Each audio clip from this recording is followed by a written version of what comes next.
জন্যই আমার কথা। আল্লাহ নিজের তাওহীদের সাক্ষী যাদেরকে আল্লাহ চয়েস করলেন, যাদের ব্যাপারে ঘোষণা দিলেন, তাদের ভিতরে একটা হলো উলামায়ে কেরাম।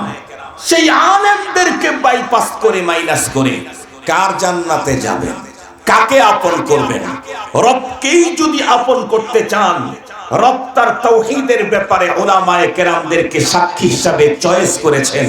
আপনি যদি তাদেরকে চয়েস না করেন, রবের ভালোবাসা তার সঙ্গে কখনোই কোনো অবস্থাতেই রবের রহম করম ভালোবাসা প্রাপ্তির উপযুক্ত হওয়ার সম্ভাবনা নেই। সঙ্গত কারণে এই পৃথিবীতে যেই মানুষগুলি উলামায়ে কেরামের বিরুদ্ধাচারণ করে, উলামায়ে কেরামের বিরুদ্ধে বিষোদ্গার করে, যারা উলামায়ে কেরামদেরকে নিয়ে মাতামাতি করে, যারা আলেমদের ইজ্জত সম্মান নষ্ট করবার ষড়যন্ত্র করে, ওরা ডাইরেক্ট আল্লাহর বক্তব্য নিয়ে ষড়যন্ত্র করলো। রব বলেছেন আমার তাওহীদের সাক্ষী উলামায়ে কেরাম, তুমি তাদের বিরুদ্ধে কথা বলো। কার জগতে বাস করো, কার সাথে সম্পর্ক করতে চাও, কার জান্নাতে যেতে চাও? যে রবের জান্নাতের আশা করছো, সেই রব তার নিজের তাওহীদের সাক্ষী দাঁড় করিয়েছেন উলামায়ে কেরামকে। রাজ সাক্ষীকে বাইপাস করে মাইনাস করে কখনো তোমার মুক্তি মেলার সম্ভাবনা নাই। মুহতারাম হাজরিন, আমি আমার আলোচনাকে দীর্ঘায়িত করবার মতো সুযোগ হাতে নেই। এতক্ষণ পর্যন্ত আলোচনার দ্বারাই এতটুকু তো বুঝেছি উলামায়ে কেরামের মাকাম কত উঁচা, কিছু তো বুঝেছি। এবার আসেন, আমি একটা কথা বলেছিলাম, নবীর যুগে নবীকে বাইপাস করে মাইনাস করে কেউ আল্লাহ পায় নাই, জান্নাতে যায় নাই। নায়েবে নবী আলেমদের যুগে উলামায়ে কেরামকে বাইপাস করে কেউ আল্লাহ পাবে না, জান্নাতে যাবে না। এই কথার উপরে আমি প্রমাণ দলিল আপনাদের খেদমতে পেশ করেই আমার বয়ান শেষ করে দিচ্ছি। আমি একখানা হাদিস আপনাদের খেদমতে পাঠ করেছি। নবী আলাইহিস সালাম বলেছেন, উগদু আলিমান আও মুতাআল্লিমান আও মুহিব্বান আও মুস্তামিআ ওয়ালা তাকুনিল খামিস ফাতাহলিক। হাদিস বহুবার জীবনে শুনেছেন, বহুবার শোনা কথা। এরপরে আমি আবার আপনাদেরকে স্মরণ করাই দিচ্ছি। নবীজি কি বললেন? তোমরা চার জামাতের যে কোনো এক জামাতে শামিল থাকো, খবরদার এই বাইরে পঞ্চম নাম্বারে যেও না। তার মানে চার জামাতের বাইরে যেও না, ফাতাহলি, তাহলে কিন্তু তুমি ধ্বংস হবে। আমি আগেই বলেছিলাম রাসূল বলেন, কিন্তু বলেন যেন কে? এটা কোথায় আছে? কোরআনে। কথা বলেন, এটা কোথায় আছে? নবীজি এখন যেটা বললেন এটা নবীজি বললেন, কিন্তু বলাইলেন কে? আল্লাহ। আল্লাহ তার পক্ষ থেকে রাসূলকে দিয়ে যদি এই ঘোষণা দেন যে এই চার সিরিয়ালের ভিতরে না থাকলে তুমি হালাক হয়ে যাবে, বলুন তো দেখি এই লোকটাকে পরপারে মুক্ত করবার আর কে আছে? কেউ আছে কি সারা দুনিয়া মিলে? না। সেই চার গ্রুপটা কি? উকদু আলিমান। আল্লাহ রাসূল বলেন তোমরা সব আলেম হয়ে যাও। এক নাম্বার জামাত, এক নাম্বার গ্রুপ, তাই মুক্তি পাবে। শুধু মুক্তি পাবে না, তুমি অনেক মানুষকে পরপারে আল্লাহ পাকের দেওয়া প্রদত্ত পাওয়ারের কারণে মুক্তির ব্যবস্থাও করতে পারবে। সুবহানাল্লাহ বললেন না যে শুধু মুক্তি পাবে না, অনেক লোকের মুক্তির ব্যবস্থা করতে পারবে। আল্লাহ পাকের রাসূল বলেছেন ইয়াশফাউ ইয়াউমাল কিয়ামা আল আমবিয়া ওয়াল উলামা সুম্মা শুহাদা। আমি তো বলি নাই, আল্লাহ তার রাসূলকে দিয়ে বলেছেন এই কথাগুলো। কিয়ামতের দিন আল্লাহ বলেন আমার আদালতে সবচাইতে পাওয়ারফুল অধিকার থাকবে আমার আদালতে ওকালতি করবার, সুপারিশ করবার আম্বিয়ায়ে কেরামের, এরপরই উলামায়ে কেরামের। সুবহানাল্লাহ বললেন না যে? এরপরে শুহাদায়ে কেরামের। দ্বিতীয় নম্বর আও মুতাআল্লিমান।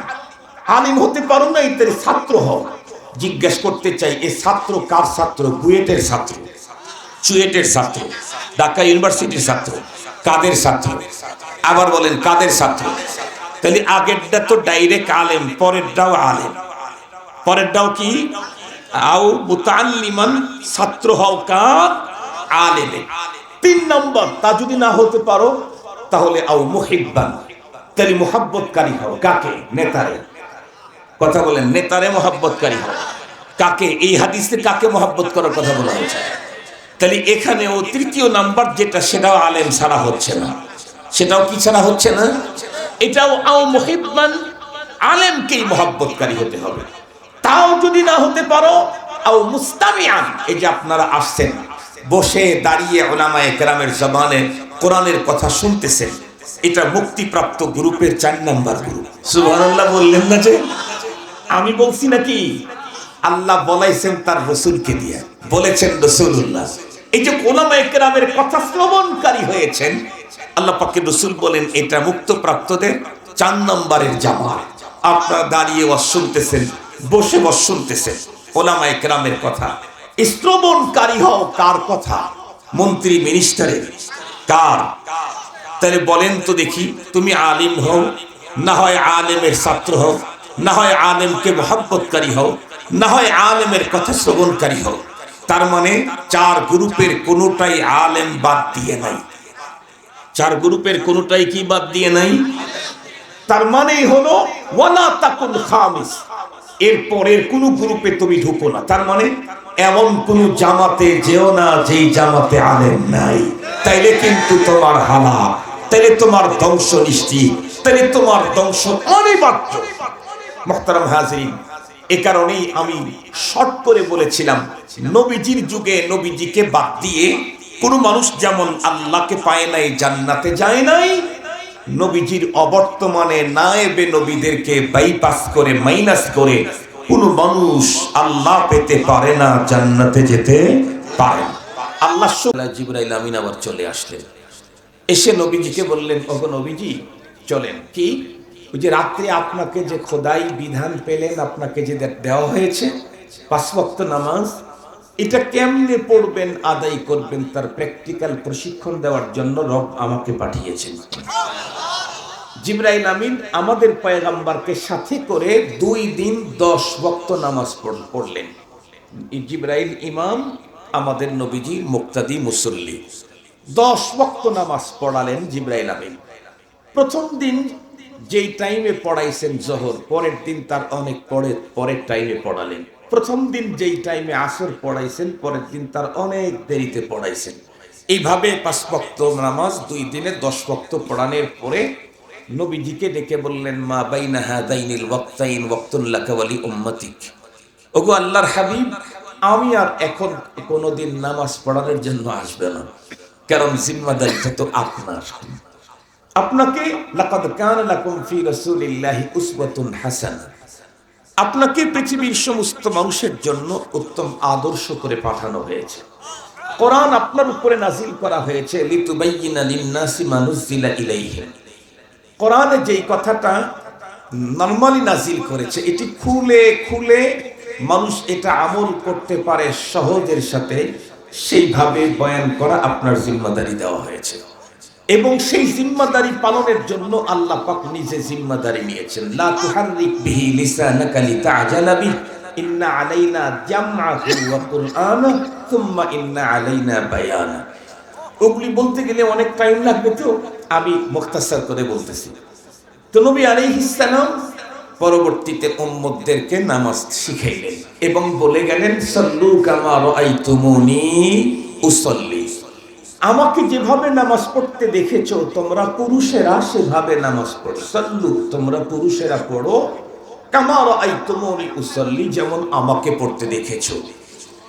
এখন আপনি যদি পুরা 30 পারা কোরআন খোঁজেন, পাবেন আকিমুস সালাহ, পাবেন আকিমিস সালাতা তারফাইন নাহারি ওয়া যুলাফাম মিনাল লাইল ইন্নাল হাসানাতি ইউযহিবনাস সাইয়্যাত যালিকা যিকরা লিয-যাকিরিন, পাবেন আকিমিস সালাতা লিদুলুকিশ শামসি ইলা গাসাকিল লাইল ওয়া কুরআনুল ফাজর ইন্না কুরআনাল ফাজরি কানা মাশহুদা। এই জাতীয় অনেক বর্ণনা পাবেন। বাট জোহরের সালাত যে 4 রাকাত, প্রত্যেক রাকাতে 1 রুকু 2 সিজদা, 2 রাকাত পরে পরে বসতে হয়। আসরের সালাত 4 রাকাত, কিন্তু মাগরিব 3 রাকাত, ফজর আবার 2 রাকাত ফরজ। এই বর্ণনা 30 পারা কোরআনের কোথাও পাবেন, কোথাও পাবেন। রব গাইড দিয়েছেন, অর্ডার করেছেন, আকিমুস সালাহ, নামাজ কায়েম করো। বাট সেই পদ্ধতি শিখাবার জন্য রব্বুল আলামিন তার পক্ষ থেকে স্পেশাল করে তৈরি করেছেন নবী এবং রাসূলদেরকে, স্পেশাল করে, মানুষই কিন্তু স্পেশাল করে তৈরি করেছেন। মুহাম্মাদুল বাশার লাইসা কাল বাশার, কাল ইয়াকুতাতি হাজার লাইসা কাল হাজার। খুব ভালো করে কথাগুলি বুঝবেন।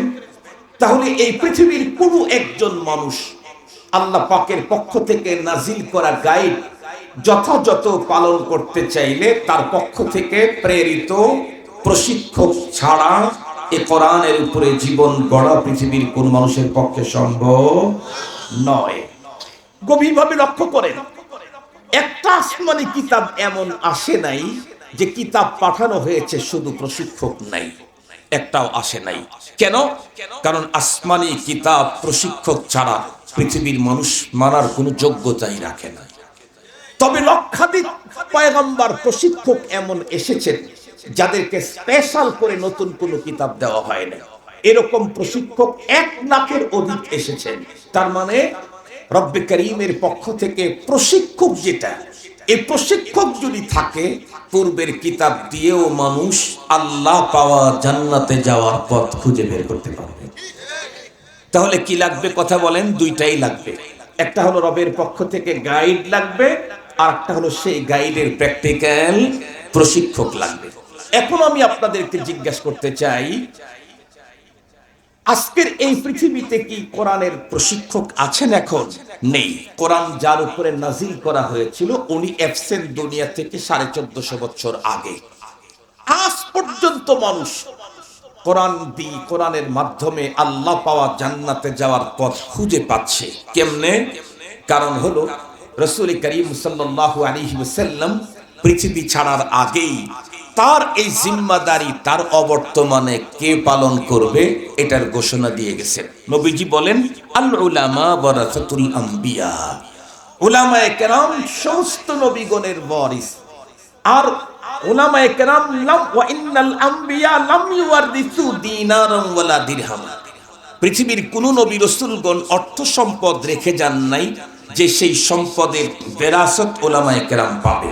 ইন্নামা ওয়ারাসুল ইলম, উলামায়ে কেরামকে যে বিরাসত দেওয়া হয়েছে সেটা তো আসমানি ইলমে।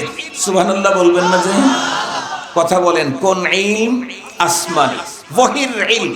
ইন্নামা ওয়ারাসুল ইলম, উলামায়ে কেরামকে তো বিরাসত দেওয়া হয়েছে আসমানি গ্রন্থে, ওয়াহির ইলমে। সঙ্গত কারণে কিয়ামত পর্যন্ত এই ওয়াহির ইলম অনুযায়ী কোনো মানুষ যদি নিজেকে পরিচালিত করতে চায় তাহলে যাদের কাছে বিরাসত আছে তাদের কাছ থেকে প্রশিক্ষণ নিয়েই তাকে ওয়াহির উপরে জীবন পরিচালিত করতে হবে। তাদের কাছ থেকে প্রশিক্ষণ নিবে না নিজে বড় পণ্ডিত, বড় ভাষাবিদ, বড় তথ্যবিদ, বড় চেয়ার পাওয়া, বড় দক্ষতার কর্ম, এগুলি দিয়ে কখনো দ্বীনি কাজ চলতে পারে না। সহজে বুঝবার জন্য একটা মিসাল বলি। আমাদের বাংলাদেশে আপনাদের এই অঞ্চলের এমপি কি এখন আছে? নাই। মেয়র আছে, উপজেলা চেয়ারম্যান আছে, একটাও নাই। মুহতারাম হাজিরিন, কিন্তু এমপির কাজ, মেয়রের কাজ, উপজেলা চেয়ারম্যানের কাজ কি বন্ধ আছে না চলতেছে? চলতেছে। যেহেতু এমপি নাই, এই কারণে এই এলাকার যত মানুষ এমপির সিগনেচার লাগতো তারা নিজেরা সিগনেচার দিয়ে কাজ করে নিয়ে যেতেছে। যেহেতু এমপি নাই এই সিস্টেম, যেহেতু মেয়র নাই এই কারণে প্রত্যেকে নিজের কাজের সিগনেচার নিজেই করে কাজ করে নিয়ে যেতেছে। এই সিস্টেম কি না? এমপি নাই, মেয়র নাই, উপজেলা চেয়ারম্যান নাই, গভর্নমেন্ট অন্তর্বর্তীকালীন গভর্নমেন্ট আছে। এই গভর্নমেন্ট তাদের না থাকার কারণে তাদের দায়িত্ব পালনের জন্য কাউকে অনুমোদন দিয়েছে। যাকে অনুমোদন দিয়েছে সেই লোক যোগ্য হোক আর অযোগ্য হোক, গভর্নমেন্টের অনুমোদনের কারণে তার সিগনেচারেই সব কাজ হবে। আপনি যত বড় আসমান ছোঁয়া যোগ্য হন, আপনার 1 কোটি সিগনেচারে এক বস্তা বালুর কাজও হবে না। কথা হচ্ছে, আপনাদের কি বুঝে আসছে কথা না? গভর্নমেন্ট যাকে নিয়েছে নিও, সে সিগনেচার করলে এমপির কাজ হয়ে যাবে, সে সিগনেচার করলেই মেয়রের কাজ হবে, তার সিগনেচারেই উপজেলা চেয়ারম্যানের কাজ হবে। সে যোগ্য না অযোগ্য সেটা দেখার সুযোগ নেই। গভর্নমেন্ট তাকেই অনুমোদন দিয়েছে। গভর্নমেন্ট যদি কাউকে অনুমোদন দেয়, সে ছোট হোক আর বড় হোক, এদেশের রাষ্ট্রীয় কোনো কাজ করতে চাইলে তার সিগনেচার ছাড়া যেমন হয় না, মুহাম্মদুর রাসূলুল্লাহ উলামায়ে কেরামকে অনুমোদন দিয়ে গেছেন, তাদের সিদ্ধান্ত ছাড়া ধর্মের কোনো কাজ চলতে পারে না। আপনি নিজে পণ্ডিতি করবেন, নো রাইট। আপনি নিজে পণ্ডিত করবেন, নো, এই পারমিশন আপনার নাই, এই অনুমোদন আপনার নাই। এটা আপনার জন্য কখনোই কল্যাণকর হবে না। মুহতারাম হাজিরিন, সেই উলামায়ে কেরাম যাদেরকে আল্লাহ পাকের রাসূল ঘোষণা দিলেন নবীদের ওয়ারিস, ঘোষণা নবী দিলেও ঘোষণা দেওয়াইছেন কেনা? আল্লাহ পাক নিজেই বলেন, ওয়ামা ইয়ানতিকু আনিল হাওয়া ইন হুয়া ইল্লা ওয়াহয়ুন ইউহা। নবীজি বলেন, কিন্তু বলান কে? বলেছেন নবীজি, বলাইছেন কে? এই কথা কি নবীজি বলছেন না আল্লাহ নিজেই বলেছেন? আল্লাহ নিজেই বলেছেন, মা ইয়ানতিকু আনিল হাওয়া। আমার রাসূল নিজের পক্ষ থেকে বলেন না, যেটা বলেন ইন হুয়া ইল্লা ওয়াহয়ুন, যা বলেন সেটা হলো আমার ওয়াহী। এ কারণেই তো ইমাম বুখারী রাহমাতুল্লাহি আলাইহি বুখারী শরীফ হাদিসের কিতাব লিখতে গিয়া প্রথম পরিচ্ছেদ কায়েম করছেন বাবুন কাইফা কানা বাদুল ওয়াহী। প্রথম পরিচ্ছেদ কায়েম করছেন ওয়াহী সংক্রান্ত আলোচনা। কিতাবটা হাদিসে ওহীর সাথে কি সম্পর্ক? কারণ হলো হাদিস ও ওহী, কথা বলেন, হাদিস যে ওহী, এ কথা স্বয়ং রব্বুল আলামিন কোরআন শরীফের ভিতরে ঘোষণা করেছেন। তো এবার আসেন মুহতারাম হাজিরিন, তো উলামায়ে কেরামের মাকাম কত উঁচায়। নবীর যুগে নবীজিকে বাইপাস করে, মাইনাস করে, শুধুই আসমানি গ্রন্থ দিয়ে কেউ যেমন আল্লাহ পায় নাই, জান্নাতে যায় নাই, নবীর অবর্তমানে ওয়ারাসাতুল আম্বিয়ার যুগে ওয়ারাসাতুল আম্বিয়া নায়েবে নবীদেরকে বাইপাস করে, মাইনাস করে, শুধু কোরআন হাদিস নিজের পণ্ডিতি দিয়ে বুঝে কেউ আল্লাহ পেতে পারে না, জান্নাতে যেতে পারে না। উলামায়ে কেরামের মাকাম, আপনি কাকে অবজ্ঞা করছেন? কারে আপনি কারে অবজ্ঞা করছেন? আপনি চিনেন তারে? আপনি তার মাকাম জানেন, বুঝেন? ভালো করে শুনেন, আল্লাহর কোরআন থেকেই বলছি। আল্লাহ তাআলা বলেন, ইয়ারফাইল্লাহুল্লাযীনা আমানু মিনকুম ওয়াল্লাযীনা উতুল ইলমা দারাজাত। কোরআন শরীফের আয়াত তো নাকি বলেন? কোরআন শরীফের আয়াত না? আল্লাহ পাক বলেন, এই পৃথিবীতে যত মানুষ আছে সমস্ত মানুষের মধ্যে মর্যাদায় উত্তীর্ণ হলো যারা ঈমানদার তারা। আজকের পৃথিবীতে মানুষের সংখ্যা 806 কোটি। এই 806 কোটি মানুষের মধ্যে 1/4%, এক চতুর্থাংশ হলো মুসলমান। আল্লাহ পাক বলেন, সমস্ত মানুষের মধ্যে মর্যাদায় উত্তীর্ণ কারা? মুমিন যারা তারা। তবে সাথে সাথে আরেকটা ঘোষণা দেন, এই মুমিন, তোমাদের মধ্যে আবার কিছু ভিআইপি আছে। ভিআইপি কারা? আল্লাহ বলেন, ওয়াল্লাযীনা উতুল ইলম, যাদেরকে ইলম দেওয়া হয়েছে, ঈমান তো আছে আবার ইলমও পেয়েছে। আল্লাহ পাক বলেন, মুমিনের উপরে ইলমওয়ালার মাকাম অনেক স্তর উপরে। কতগুলো স্তর উপরে? রাসের ইসফি ইলমি তাফসীর ইবনে আব্বাস রাদিয়াল্লাহু তাআলা বলেন, 700 দারাজা, 700 স্তর উপরে একজন মুমিনের চাইতে একজন আলেমের মাকাম। কয়শো স্তর? একটা স্তর কতটুকু উঁচা? আমরা যে যখন ওই যে উপর তলায় উঠি, সিঁড়ি যেমন 6 ইঞ্চি উঁচা, এই এতটুকু উঁচা, এরকম 700 দরজা। হযরত ইবনে আব্বাস রাদিয়াল্লাহু তাআলা বর্ণনা করেন, এক একটা দরজা হলো 100 বছরের রাস্তা। একটা দরজা এরকম কয়টা দরজা? 700 দরজা উঁচা হলো একজন আলেমের অবস্থান একজন ইমানদারের উপরে। আলেমকে আল্লাহ তাআলা কোথায় তাকে স্থান দিয়েছেন, এটা বুঝবার জন্য কোরআন শরীফের আর একটা আয়াতই যথেষ্ট। আর আয়াত বলতে হবে না, বহু আয়াত আছে। আল্লাহ তাআলা বলেন, শাহিদাল্লাহু আন্নাহু লা ইলাহা ইল্লাহু ওয়াল মালাইকাহ ওয়া উলুল ইলমি কাইমান বিল কিসতি লা ইলাহা ইল্লা হুয়াল আজিজুল হাকীম। এইখানে আল্লাহ তাআলা একটা বিষয়ে আল্লাহর নিজের জবানে 3টা সাক্ষীর কথা উল্লেখ করেছেন। কয়টা বিষয়? একটা বিষয়। সাক্ষী কয়টা? তিনটা। কোন বিষয়ের তিনটা সাক্ষী? আল্লাহ। তাহলে তো বলতেই হবে তাম পৃথিবীর মানুষের মুক্তির মূল মন্ত্র যেটা, তাম পৃথিবীর মানুষের মুক্তির মূল মন্ত্র যেটা, সেটা হলো তাওহীদ। কথা বলেন, তার নাম কি? একত্ববাদ। আল্লাহ পাকের একত্ববাদ। এই একত্ববাদ ছাড়া পৃথিবীর কোন মানুষের মুক্তি সম্ভব নয়। পৃথিবীর যে কোনো মানুষ মুক্তি পেতে চাইলে তাকে তাওহীদবাদী হতে হবে, একত্ববাদের বিশ্বাসী হতে হবে। রব যে একজন, কুল হুয়াল্লাহু আহাদ, রব যে একজন, লা ইলাহা ইল্লাহু, নেই কোনো মাবুদ, শুধুই একমাত্র উনি।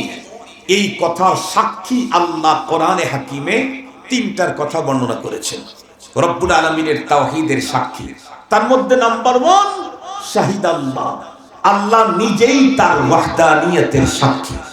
আল্লাহ পাক নিজেই তার তাওহীদের সাক্ষী। আল্লাহ পাক নিজেই, উনি যে এক, একক, লা সানি, এই কথার প্রথম সাক্ষী কে? আবার বলেন কে? দ্বিতীয় নম্বরের সাক্ষী হলো ওয়াল মালাইকা, সমস্ত ফেরেশতাকুল। আল্লাহ পাক যে এক, আল্লাহর তাওহীদের দ্বিতীয় সাক্ষী হলো ফেরেশতা। এ কারণেই তো মিলিয়ন মিলিয়ন ফেরেশতা আছে। একজন ফেরেশতা আপনি দেখবেন না যে আল্লাহ অস্বীকার করে অথবা আল্লাহ পাকের কোনো হুকুমকে একটু হলে লঙ্ঘন করে, নেই। আল্লাহর কোরআনে আল্লাহ ফেরেশতাদের গুণ বর্ণনা করতে গিয়ে বলেন, লা ইয়াসুনাল্লাহা মা আমারাহুম ওয়া ইয়াফআলুনা মা ইউমারুন।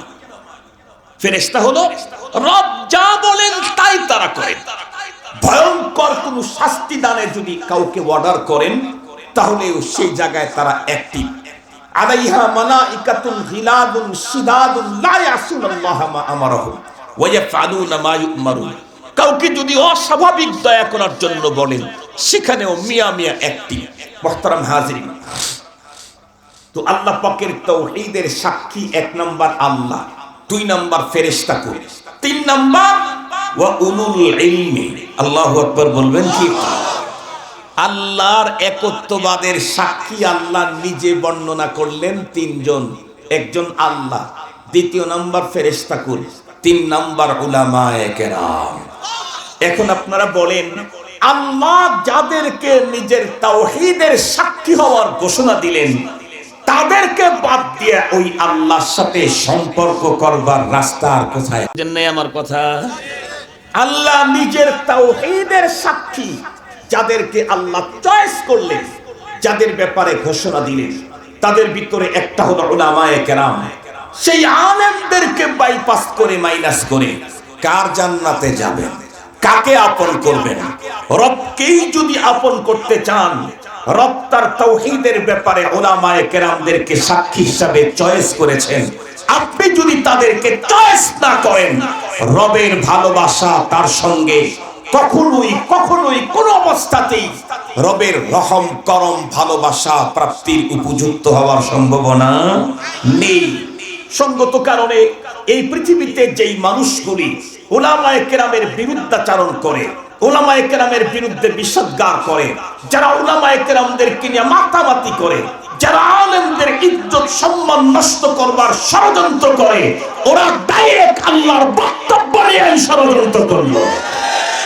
রব বলেছেন আমার তাওহীদের সাক্ষী উলামায়ে কেরাম, তুমি তাদের বিরুদ্ধে কথা বলো।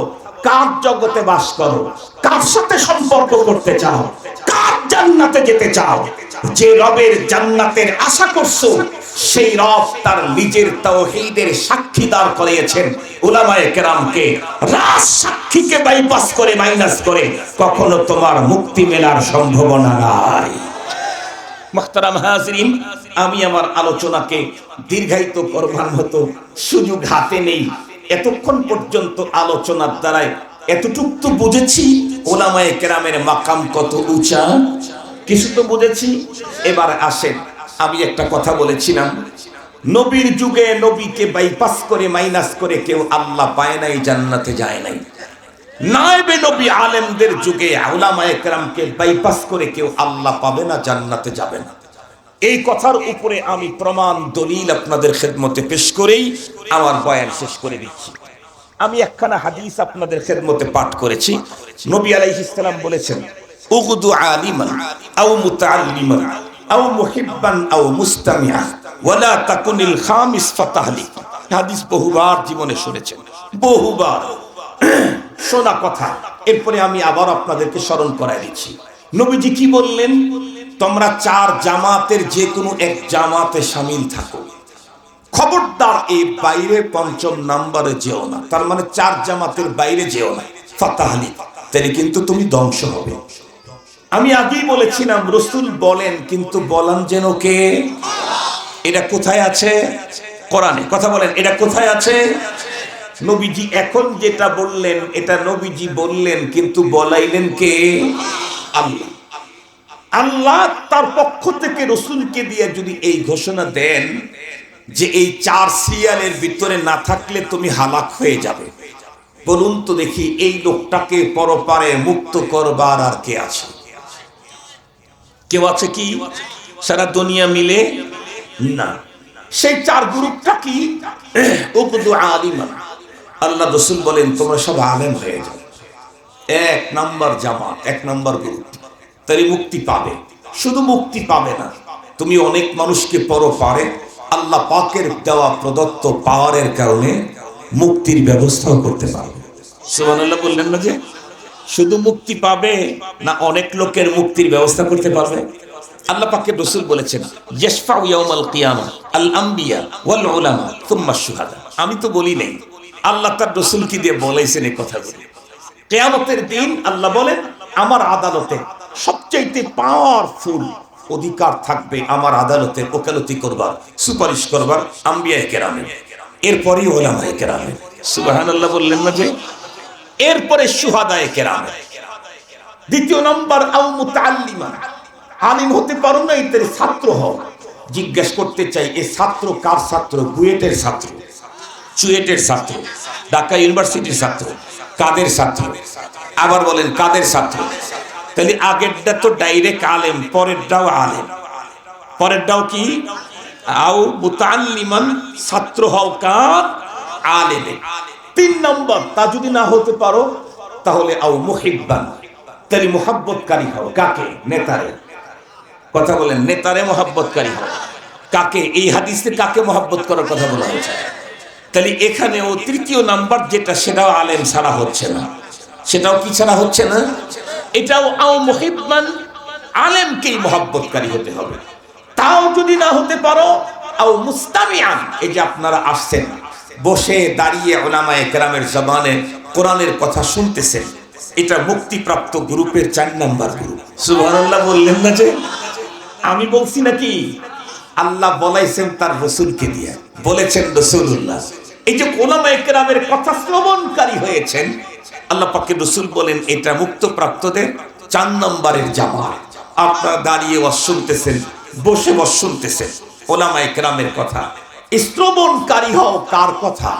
মন্ত্রী মিনিস্টারের। কার? তাহলে বলেন তো দেখি, তুমি আলিম হও, না হয় আলেমের ছাত্র হও, না হয় আলেমকে মুহাব্বতকারী হও, না হয় আলেমের কথা শ্রবণকারী হও। তার মানে 4 গ্রুপের কোনোটাই আলেম বাদ দিয়ে নাই। 4 গ্রুপের কোনোটাই কি বাদ দিয়ে নাই? তার মানেই হলো ওয়ালা তাকুন খামিস, এর পরের কোন গ্রুপে তুমি ঢুকো না। তার মানে এমন কোন জামাতে যেও না যেই জামাতে আলেম নাই, তাইলে কিন্তু তোমার হালাক, তাইলে তোমার ধ্বংস নিশ্চিত, তাইলে তোমার ধ্বংস অনিবার্য। মুহতারাম হাজিরিন, এ কারণেই আমি শর্ট করে বলেছিলাম, নবীজির যুগে নবীজিকে বাদ দিয়ে কোন মানুষ যেমন আল্লাহকে পায় নাই, জান্নাতে যায় নাই, নবীজির অবর্তমানে নায়েবে নবীদেরকে বাইপাস করে, মাইনাস করে কোন মানুষ আল্লাহ পেতে পারে না, জান্নাতে যেতে পারে। আল্লাহ শুকুর, আপনাদের যে প্রতিষ্ঠানের মাহফিলে আপনারা এসেছেন, এই প্রতিষ্ঠানে আলেম তৈরি করে। সুবহানাল্লাহ বললেন না? আমাকে এক লোক বিভিন্ন সময় বিভিন্ন লোক প্রশ্ন করে, হুজুর আপনাদের মাদ্রাসায় ডক্টর হয় না, ডাক্তার হয় না, প্রকৌশলী হয় না, ইঞ্জিনিয়ার হয় না, অমুক হয় না, তমুক হয় না, এই খালি মোল্লা বানান আর কি করেন? আলেম বানান, আর কি করেন? তা আমি তাদেরকে অনেক কয়টা জব দিই, এতগুলো জব দেওয়ার টাইম নেই, একটা জব আপনাদের। আমাদের আজকের এই মাহফিলটা 4 কোণা, এই এক কর্নার, ওই এক কর্নার, ওই এক কর্নার, ওই এক কর্নার। ধরেন এইখানে একটা মুড়ির মিল আছে, প্রতিদিন 5 টন মুড়ি এখান থেকে প্রোডাকশন হয়। ওইখানে চানাচুরের মিল আছে, ওখানে 6 টন বের হয়। ওইখানে চিপসের মিল আছে, ওখানে 7 টন বের হয়। আর এই পাশে একটা আছে হলো ডায়মন্ডের মিল, এখান থেকে প্রতিদিনে মাত্র 5 কেজি ডায়মন্ড বের হয়। কথা কি বুঝতে পারছেন আপনাদেরকে? এখন মুড়ির মিলওয়ালা যদি আর ওই চানাচুর আর চিপসের মিলওয়ালা যদি ডায়মন্ডের মিলওয়ালাকে বলে, এই মিয়া তুমি কি মিলই করলা, আমাদের প্রতিদিন 5 টন প্রোডাক্ট হয়, আমাদের 6 টন হয়, আমাদের 7 টন হয়, কি মিল করলাম মিলা, সারা দিন মিলা মাত্র 5 কেজি বের হয়। এই কথা যদি কেউ বলে, তাহলে সেই মিলওয়ালাদেরকে সুস্থ বলবেন না পাগল বলবেন? নর্মাল পাগল না সিরিয়াস পাগল? নর্মাল পাগল না সিরিয়াস পাগল? কেন? ওর ওইখানে 5 কেজি বের হয়, ওর 1 তোলার দাম দিয়া 3 মিল কেনা যাবে, মেলের মালিককেও কেনা যাবে। ঠিক বললো না? ঠিক বললো? বের হয় কয় কেজি? 5 কেজি। ওর 1 তোলার দাম দিয়ে এই 3 মিলের যে প্রোডাক্ট মিল আছে, মিলও কেনা যাবে, মিলের মালিকরেও কেনা যাবে। তো যার 1 তোলা দিয়া তোদের 3 জনকে কেনা যাবে, সেই 3 জন এসে যার কাছে ওই রকমের 5 কেজি বের হয়, তার সামনে ভাব দেখানো যেমন সিরিয়াস পাগলামি, কওমি মাদ্রাসার উপরে অন্য কোনো প্রতিষ্ঠান করে ভাব দেখানো এর চাইতে বড় সিরিয়াস পাগলামি। এই জন্য আমি বলি যে আপনাদের ওখান থেকে ডাক্তার বের হয়, ইঞ্জিনিয়ার বের হয়, প্রকৌশলী বের হয়, ডক্টর বের হয়, ব্রিগেডিয়ার, লেফটেন্যান্ট, কর্নেল, জেনারেল, অমক তমক, ওসি, ডিসি, এসপি, 3 দিন পর্যন্ত কইলাম, সব বের হয়। কিন্তু আমাদের এখান থেকে কি বের হয়? নায়েবে নবী বের হয়। কথা বলেন, আমাদের এখান থেকে কি বের হয়? সারা দুনিয়ায় আর একটা জায়গা দেখা, আর একটা জায়গা দেখা যেখানে নায়েবে নবী বের হয়, নায়েবে নবী তৈরি হয়।